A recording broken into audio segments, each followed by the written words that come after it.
percaya. Dia membuktikan itu sepanjang hidupnya melakukan hal itu. Dan kita tidak temukan bukti dia bohong dan bukti dia salah gitu. Karena kan Quran ini dikaji. Ya, ada nggak orang menemukan kesalahan Quran? Tidak ada. Nah, semua katakan Quran tepat semuanya. Nggak bisa dicek kebenarannya gitu. Jadi sekali lagi ya, bukan karena nama Nabi makanya masalah dia, tapi ada faktor-faktor lain, ya kan? Bahkan salah satu orang Kristen itu mengatakan bahwa Nabi Muhammad itu adalah orang nomor satu di dunia. Siapa namanya dia? Michael Hart atau siapa itu? Nabi Muhammad ya, dia bukan seorang Muslim, dia mengakui Nabi Muhammad itu nomor satu di dunia dari segala macamnya, dari akhlak kepribadian dan segala macamnya. Kalau bayangkan. Jadi semua itu ada kriteria itu ada pada Nabi. Kita juga ketika kita menentukan Nabi Musa, Nabi Isa gitu. Jadi ketika kan orang Yahudi kan tidak percaya kepada Nabi Isa, ya kan? Ya kan? Apa namanya? Kalau orang percaya, ini Nabi nih. Dia kenapa? Nabi Isa ngasih bukti. Seperti Nabi Muhammad ngasih bukti, Nabi Isa juga ngasih bukti. Makanya orang percaya, oh ini Nabi nih. Karena ada bukti-bukti kenabian.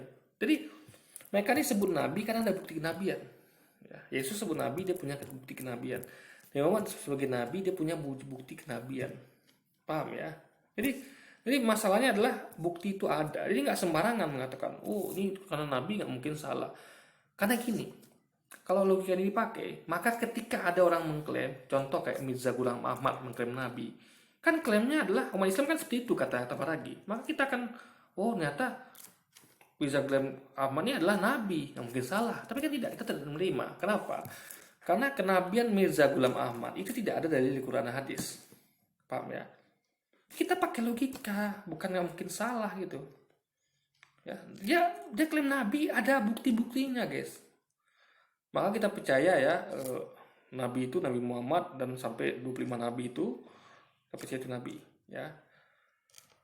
Tapi kayak Mirza Ghulam Ahmad kita nggak percaya dia Nabi. Atau siapa lagi, Ali kita nggak percaya dia Nabi. Jadi intinya adalah semua tuh ada bukti-buktinya. Jadi kita nggak gampang percaya oh ini Nabi apa tidak. Bahkan ketika Tuhan sekalipun, mereka yang percaya Yesus Tuhan mentah-mentah gitu. Padahal Yesus tidak pernah mengatakan aku Tuhan dan sembahlah aku. Kita tidak percaya gitu aja. Kita cek. Nah ada kok Yesus klaim dia Tuhan dan sembahlah dia. Nah kita logis, kita cek Alkitabnya. Mereka tidak. Mereka walaupun tidak ada klaim dari Yesus aku Tuhan dan sembahlah aku, mereka tetap menuangkan Yesus. Nah itu adalah logikal falasi. Apa namanya? Ya tadi dogma imani saja itu guys. Jadi nggak mungkin dia tuh apa ya? Nggak mungkin gini karena dia adalah Tuhan atau apapun itu. Kan dia pernah ngomong begitu guys. Jadi nggak mungkin dia perintah bohong mengatakan Yesus Tuhan gitu kan. Kan perintah ngomong Yesus Tuhan. Nggak mungkin perintah salah nih. Yesus pasti Tuhan. Padahal dalil-dalil yang ada tidak mendukung ketuhanan Yesus gitu. Bahkan yang mendukung ketuhanan Allah yang ada. Yesus mengklaim bahwa Tuhannya Allah, Tuhan Allah kita kata dia kan. Demikian mereka mengenal Engkau katanya. Jadi dia menunjuk oknum selain dirinya sebagai Tuhan, bukan dirinya sendiri guys. Itu kalau kita baca Alkitab, kita tidak percaya pada pendeta, seperti mereka percaya pada pendeta. Jadi mereka berpikir, umat Islam berpikir pendeta nggak mungkin salah. Jadi walaupun kitabnya mengatakan Yesus bukan Tuhan, mereka tetap percaya pada pendetanya guys. Kata siapa Muhammad adalah Nabi? Kata Allah. Taunya kata Allah dari mana? Dari Quran. Quran turun melalui siapa? Melalui Muhammad. Kata siapa Quran adalah wahyu dari Allah? Kata Muhammad. Udah bisa lihat belum bahwa itu artinya Ini kan sama seperti begini guys ya. Ketika Yesus mengaku, kan Yesus itu mengaku semua tuh. Akulah Nabi, aku utusan Allah, ya kan? Ini kan Yesus mengaku tuh. Kamu siapa? Kata apa? Aku utusan Allah, kata Yesus. Jadi semua Nabi itu akan mengaku dia Nabi, ya. Nah, tinggal dicek kebenarannya. Jadi ketika Yesus mengaku dia Nabi, kita cek kebenarannya. Nabi Muhammad mengaku dia Nabi, cek kebenarannya. Beda dengan Mirza Ghulam Ahmad, siapa lagi? Dan Nabi dari palsu lain mengaku Nabi, dicek kebenarannya gitu. Bahkan sekelas Paulus pun mengaku Rasul, kita cek kebenarannya. Paham ya? Jadi mereka ini boleh siapapun ngaklaim Nabi, tapi dicek kebenarannya. Itu yang Islam lakukan, umat Islam lakukan. Jadi contoh tadi, ya Yesus tidak pernah mengaku dia Tuhan, tapi bahkan umat Islam menuhankan dia. Kok bisa coba? Ya, padahal Yesus tidak pernah mengklaim itu. Berarti mereka ini sudah keluar dari koridor apa yang Yesus ajarkan dan katakan. Dia yang tidak pernah mengatakan akulah Tuhan sembahku, tiba-tiba umat Kristen katakan dia Tuhan.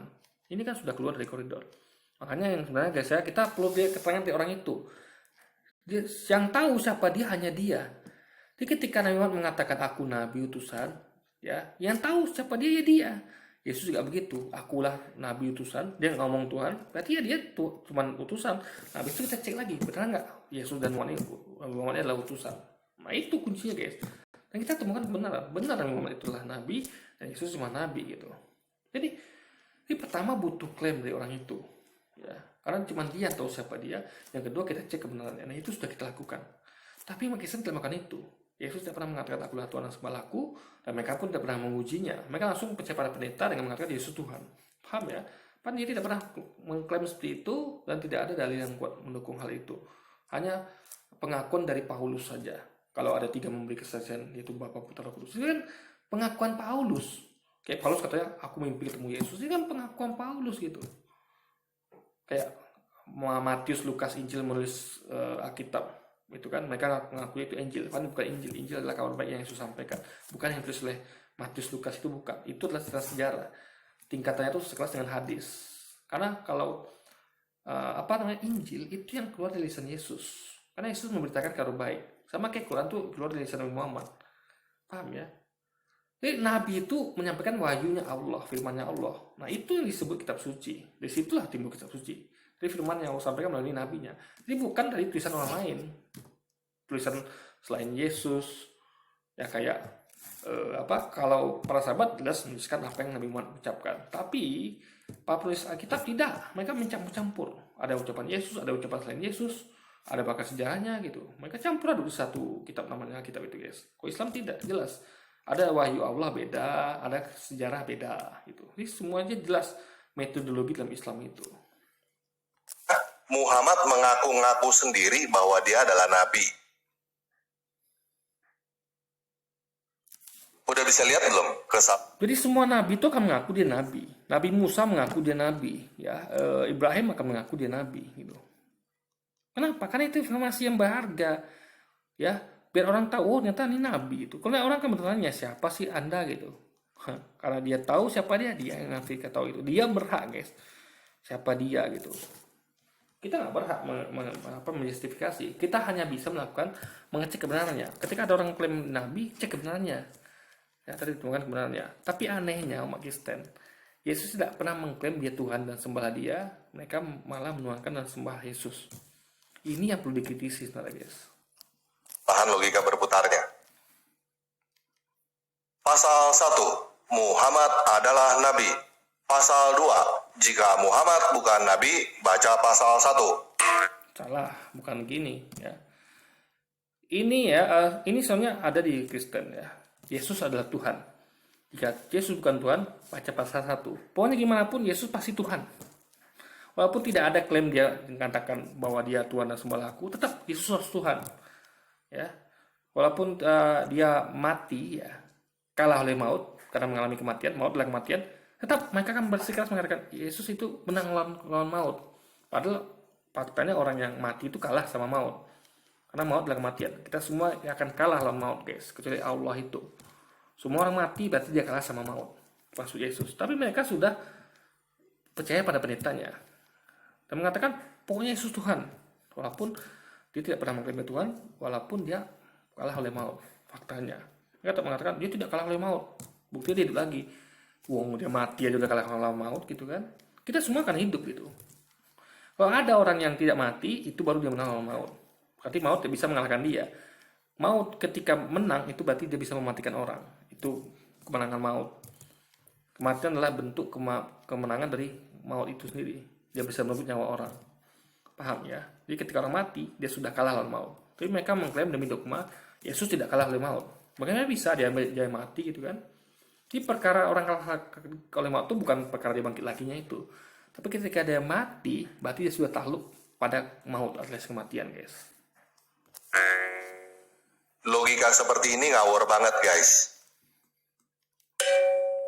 Nah, kesalahan logika yang keempat adalah strawman fallacy. Strawman fallacy atau kesalahan logika manusia jerami adalah melawan argumen yang keliru atau tidak relevan. Contohnya begini, A mengkritik bahwa pemerintah harus memangkas biaya. B berkata bahwa A harus ditangkap karena A menuduh pemerintah korupsi. Jadi, B melawan A dengan membuat seolah-olah A berkata bahwa pemerintah korupsi.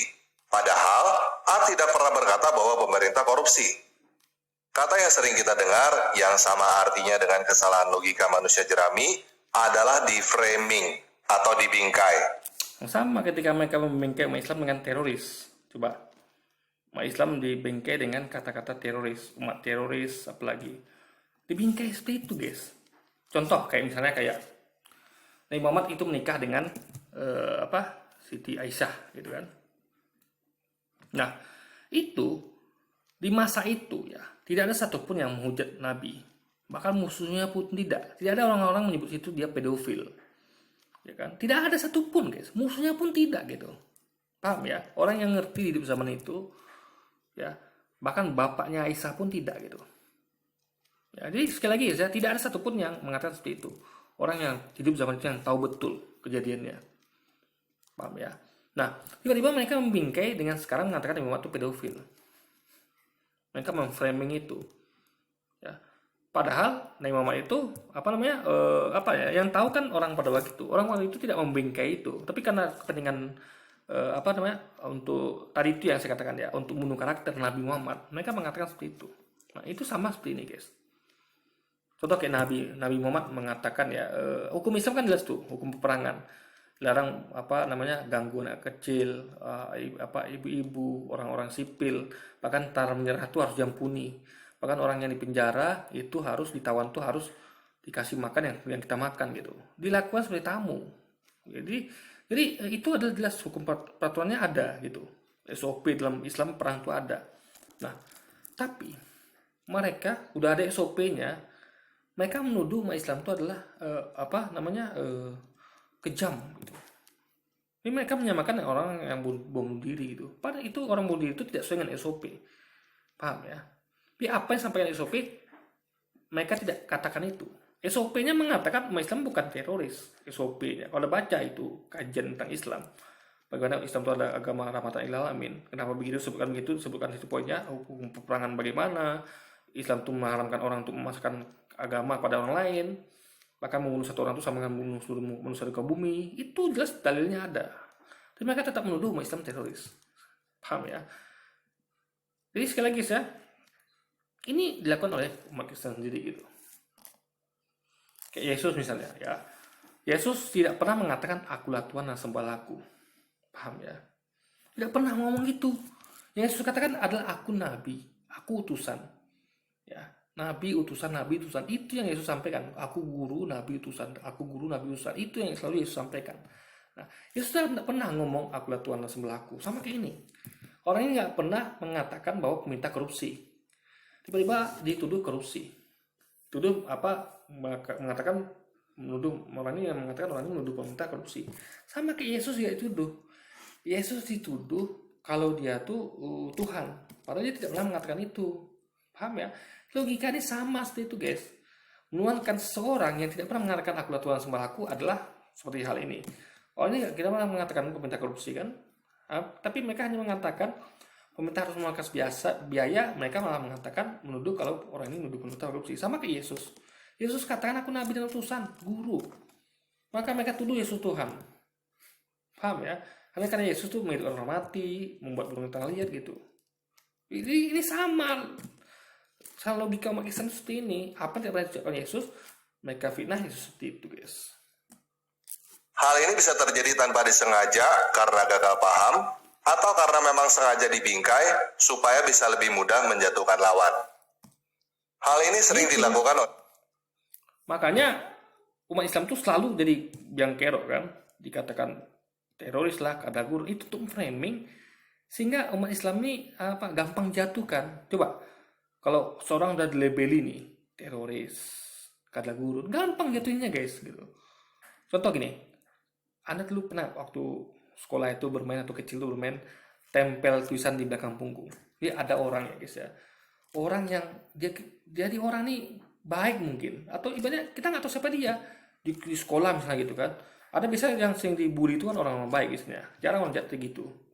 Ada murid yang bandel, dia nulis di kertas itu, tempel pakai selotip. Dia bahkan situ bikin apa namanya? Orang gila. Bisa gitu kan, bisa orang gila itu kan, orang gila atau apalah gitu. Ditulis di pakai spidol atau pena di kertas itu, lalu orang tuh lengah ditempelkan ke punggung dia. Orang tuh jalan kan orang kata ketawa, orang gila gitu. Dia nggak tahu kok aku dibilang orang gila, apa yang salah dengan aku gitu kan. Panjang orang baik-baik gitu guys. Nah itu namanya framing ya. Rupanya di punggungnya ada tulisan orang gila itu. Nah padahal yang sebenarnya jahat itu kan orang yang nempel itu, orang-orang bandel, murid bandel ini. Dia nggak bandel karena dia nggak melakukan itu, dia korban. Sama seperti itu guys. Kan umat Islam tuh korban, dikatakan teroris, umat teroris suka ada burung gitu. Ini jadi soalnya yang melakukan itu adalah orang-orang Kristen guys, orang-orang kita lagi. Kayak dia buat video inilah. Ini kan pembunuhan karakter nih. Ketika dia membuat kayak gini, gambar umat Islam tuh jelek, hitam gitu kan, dan yang tadi tuduhannya framing. Jadi semua yang dilakukan Tabaragi adalah yang dituduhkannya itu dia melakukan guys. Katanya umat Islam melakukan, padahal dia melakukan itu. Oleh teman-teman yang muslim. Contohnya, dengan berkata bahwa Kristen salah karena Kristen menyembah 3 Tuhan. Padahal Kristen tidak menyembah 3 Tuhan. Coba ya. Apa nggak 3 ini? Ada namanya Yesus. Yesus itu siapa? Kita breakdown ya, biar Anda tahu nih 3. Yesus siapa? Yesus adalah manusia. Yesus manusia, dia ada di mana? Di bumi. Yesus di manusia, di bumi, dia butuh makan, butuh minum, dilahirkan, mati. Ya, itu Yesus. Nah, ada oknum kedua namanya Allah, ya. Di mana? Di surga. Ya kan? Siapa dia? Dia adalah tidak sadar yang sama serupa dengan dia. Ya. Dia tidak butuh makan minum. Dia tidak dilahirkan, dia tidak mati. Ya, itu Allah. Oknum kedua nama Allah. Oknum 3, Roh Kudus. Siapa dia? Roh Kudus adalah penamakannya burung merpati. Jadi kalau Anda ngomong Roh Kudus, pasti bukan ngomong tentang Yesus. Kalau Anda ngomong Yesus, pasti bukan ngomong tentang Allah. Paham ya? Jadi itu membuktikan ada 3 oknum di situ. Ya. Anda nggak bisa mengatakan itu 1, 3 guys. Ketika Anda ngomong Yesus, itu pasti Anda bukan ngomong tentang Allah. Ketika ngomong tentang Allah, pasti bukan ngomong tentang Roh Kudus. Ada 3 oknum situ. Kecuali kalau Anda ngomong tentang misalnya Presiden Jokowi. Ya, Anda ngomong Jokowi, dia sebagai tukang kayu, pengusaha kayu, presiden apalagi. Yang lain-lainnya. Jadi satu orang memang itu, tapi dia punya job yang beberapa job gitu. Pengusaha mebel iya, presiden iya. Masih orang yang sama gitu. Jadi ketika Anda katakan Jokowi pengusaha mebel, betul. Jokowi adalah presiden, betul. Satu orang guys, cuman dia punya pekerjaan berbeda. Tapi kalau Anda ngomong Yesus, Allah, Roh Kudus itu 3 oknum yang punya 3 oknum yang punya 3 fisik atau bentuk atau sifat atau apapun yang berbeda, ketiga-tiganya. Baik bentuknya, fisiknya, sifatnya itu berbeda semua guys antara 3 ini. Makanya ketika Anda ngomong tentang Yesus, pasti bukan ngomong tentang Allah. Jadi ketika ngomong tentang Allah pasti bukan ngomong tentang Roh Kudus. Tapi ketika Anda ngomong tentang Jokowi sebagai dia penguasa mebel, ya dia juga dibicarakan. Ketika dia sebagai presiden, dia juga dibicarakan. Itu baru 1 namanya. Jadi itu jelas 3. Makanya mereka mengatakan 3 dalam 1. 3 dalam 1. Jadi sebenarnya 3, tapi dalam 1. Paham ya? Nah, kalau kita ngerti ini, apa maksud dalam 1 ya? Sama kayak misalnya kayak 2 dalam 1. Presiden dan wakil presiden. Mereka tuh ada 2, tapi 1 sebagai kepala negara. Sama-sama kepala negara. Yang 1 kepalanya 1 wakilnya. Mereka 1 kesatuan. Keluarga, ya. Saya, ayah, ibu saya, ya. Itu adalah 1 keluarga, 1 kesatuan keluarga. Kami diikat oleh tali keluarga. Kami tetap 3. Ada saya, ibu dan bapak saya. Sama kayak Yesus juga begitu. Ada 3. Yesus, Allah dan Kudus. Mereka diikat dalam 1 bingkai, yaitu Tuhan, utusan dan malaikatnya. Itu 1 di situ. 1 rangkai guys. Anda kalau percaya kepada Allah, Anda pasti percaya pada Yesus gitu kan. Pasti percaya pada Roh Kudus. Karena mereka ini 1 kesatuan gitu. Gak mungkin Anda percaya sama Allah tidak percaya pada Yesus gitu. Cuma juga gak mungkin Anda percaya sama Allah tidak percaya pada Nabi Muhammad gitu. Itu semua 1 paket. Semua nabi itu satu, guys. Semua nabi itu satu. Makanya Yesus katakan ini, seperti kamu satu dengan aku, begitu juga aku menjadi satu dengan Bapakku. Paham ya? Jadi satunya Yesus dengan Bapaknya itu samakan dengan satunya dia dengan murid-muridnya. Di situ maksudnya satu jelas itu, yaitu satu unity, satu garis gitu, guys. Antara Tuhan dengan nabinya, antara nabi dengan umatnya. Itu maksudnya itu satu di situ. Tetap ada 3, tetap ada 2. Ya kan? Meskipun Yesus sudah mengikutnya satu, tapi tetap ada 2, yaitu Yesus dan mengikutnya. Yesus dengan Allah satu juga gitu kan, tetap ada 2, yaitu Yesus dan Allah. Sekali lagi ya, tetap 3. Ya. Jadi kadang coba Anda lihat, mereka kadang-kadang nyebut Tuhan Allah, lalu tiba-tiba berubah lagi Tuhan Yesus, lalu lagi Tuhan Roh Kudus. Kan ada 3 di situ, Tuhan masing-masing beda. Kita tidak, kita cuma Allah saja, Tuhan Allah sudah, nggak ada yang lain. Nggak ada itu Tuhan Muhammad, nggak ada Tuhan apalagi Musa, nggak ada Tuhan Yesus, nggak ada. Satu, itu baru satu namanya. Tapi kalau sudah Tuhan Yesus, lain kali lagi ngomong tentang Tuhan Allah, itu jelas oknumnya berbeda. Ketika ngomong tentang Tuhan Allah, berarti Anda tidak ngomong tentang Yesus. Ketika Anda ngomong tentang Yesus, Anda berarti bukan ngomong tentang Allah. Berarti jelas ada 3 di situ, guys. Nah, inilah logika operasinya. Jelas 3 masih juga dipaksakan di satu gitu.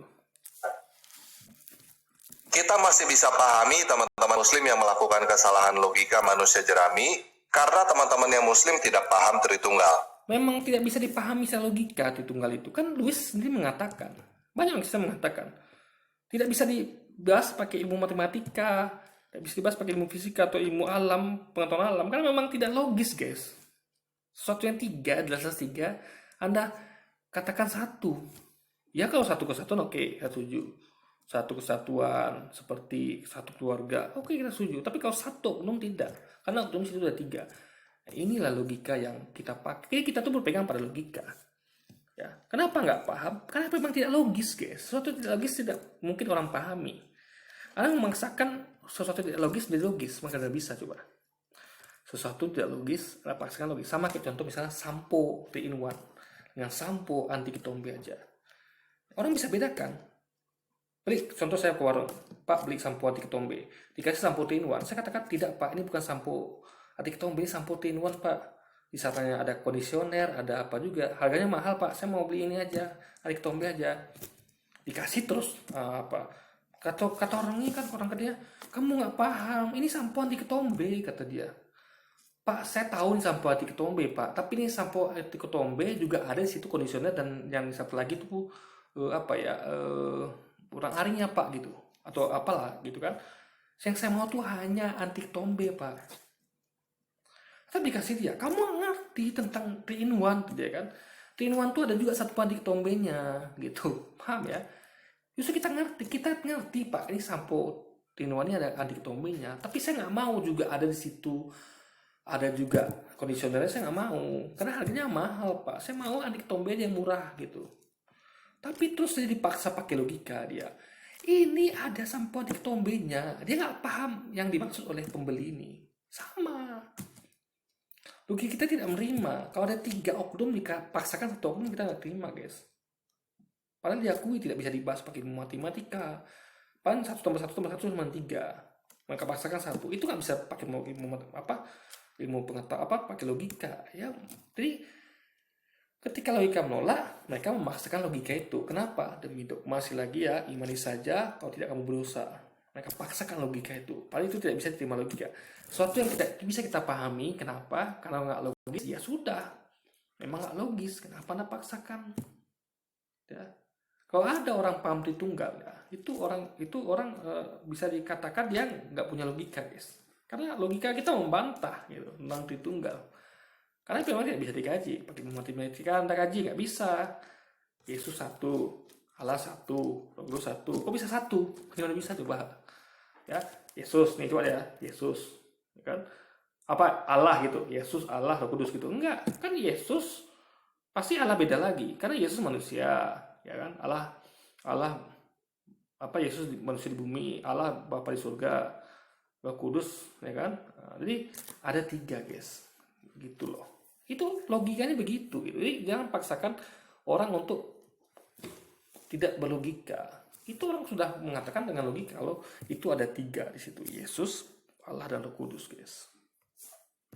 Namun, bagaimana kalau Allah yang melakukan kesalahan logika manusia jerami? Kenapa bingung? Gak percaya bahwa Allah melakukan kesalahan logika manusia jerami? Oke, saya buktikan ya. Nah, buat teman-teman yang mungkin belum tahu, Tritunggal adalah Bapa, Putra, dan Roh Kudus. Ingat ya, Bapa, Putra, dan Roh. Ini kalau kita lihat 3, guys ya. Sebelah kiri namanya Father, Bapa. Kanan the Son, bawah the Holy Spirit. 3, guys. 3.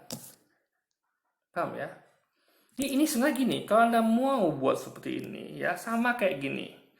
Anda buat diagram ya, di kiri Bapak, kanan Ibu, bawah anak. Di tengah-tengah apa? Keluarga. Paham ya? Keluarga, guys, tengah-tengah. Bapak, Ibu, anak itu pasti Bapak bukanlah Ibu. Jadi the Father, coba ya, the Father Bapak. It's not the Holy Spirit. Alias tidak, bukan Holy Spirit. Kan sama dengan Bapak bukan anak. The Father is not the Son. Bapak bukan anak. Sama dengan ayah bukan ibu kan? Jadi tengah-tengah ayah adalah keluarga, ibu adalah keluarga, anak adalah anggota keluarga gitu. Paham ya? Jadi tetap gak bisa satu, guys. 3 oknum tuh tetap 3 oknum, tapi satu unity dalam artian bukan 1 oknum. Ingat, oknumnya tidak bisa jadi 1, tetap 3 oknum di sini. Yang 1 itu adalah unity-nya. Kalau di sini adalah mereka anggap itu Tuhan, gitu kan? Padahal nggak mungkin juga gitu. Kok Tuhannya 3 gitu, 3 oknum. Tapi keluarga bisa, karena keluarga terdiri dari ayah, ibu, dan anak. Kalau Tuhan kan nggak bisa terdiri dari Tuhan, terdiri dari Bapa, Yesus, dan Roh Kudus kan nggak bisa. Karena keluarga itu adalah ada isinya gitu. Tuhan ada isinya nggak? Tuhan cuma 1. Maka kata Tuhan pun nggak tepat di sini. Paham ya? Nah, lalu bagaimana dengan Nabi coba? Jadi the Son kan Nabi. The Son, jadi gini. Oke lah mereka mengatakan yang sama itu Tuhan. Bapa adalah Tuhan, anak Tuhan, Roh Kudus adalah Tuhan. Tapi mereka lupa kalau Yesus juga Nabi utusan. Jadi ketika dikatakan the Son is messenger, apakah Bapa messenger? Kan tidak. Paham ya? Jadi kena di situ, guys. Ya. Coba Anda buat diagram satu lagi. Anda ubah tuh. Ya. Posisi Yesus sebagai nabi utusan manusia. Jadi apakah Bapa itu manusia? Tidak. Jadi nggak bisa, guys, itu. Diagram ini nggak bisa dipakai. Paham ya? Ya. Ingat, Yesus bukan hanya sebagai Tuhan, dia klaim. Padahal dia mengatakan aku Tuhan sebelahku, tapi dia sebagai nabi utusan. Apa bisa dipakai diagram yang lain? Coba.